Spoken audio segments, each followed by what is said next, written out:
په خوست کې په دې وروستیو کې نوي باغونه جوړ شول چې مسؤلین وایي خاصه توجه به ورته کیږي. د مور بڼ، چهارچینار او د سولې بڼ هغه باغونه دي چې سږ کال نوي جوړ شول. که څه هم نوي باغونه جوړیږي خو تاریخي باغونه په بد وضعیت کې دي. دا هم په دې ولایت کې فرم تاریخي باغ دی چې یو وخت به په دې ځای کې هر کال زرګونه نیالګي روزل کېدل او وروسته به د خوست نورو سیمو ته د کینول کېدو په موخه لیږدول کېدل. خو اوس دا باغ مخ په ویجاړېدو دی. چا پام نه دی کړی، یعنی دولت په دې ښه پکېږي نه. من ولا که څوګل دلی یو وخت کې د نیمي صاحب بتلو داسې کې وګرځېدو، تاسو مو اورېدل چې دا نه کوم دیول جوړوي. خو نه بعد من څنګه نه دلی چې روغلي وي داسې کې دولت په سطحه کار کړی. کوم حالک نه و چې د نه سوته نه وشي ځکه د بوغ داسې د منځه لوړ ده چې خپله دلته برېښي د ودانۍ د ونې د هر څه د منځه لوړ دي. د سوتنې څوک نه و. زراعت 3 نفر ویر کړی و، یوه استعفا کړې ده، 2 دي. نو په 2 نفرو 300 جربه ځمکه سوتل د ډېره ګرانو ده.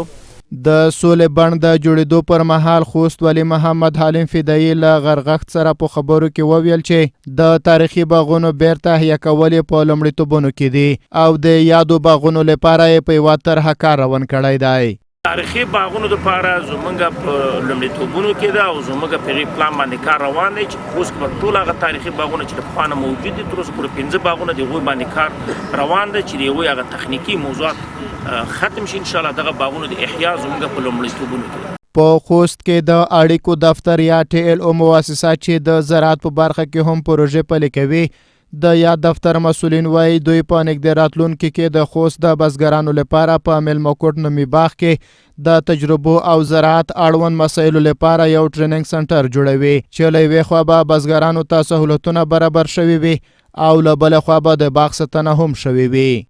کار چې موږ لرو هغه FLRC ده یا د بزګرانو لپاره د زده کړې سنټر یا مرکز موږ جوړوو په میلمه کوټ کې چې دا به د خوست لپاره یو نوی کار وي.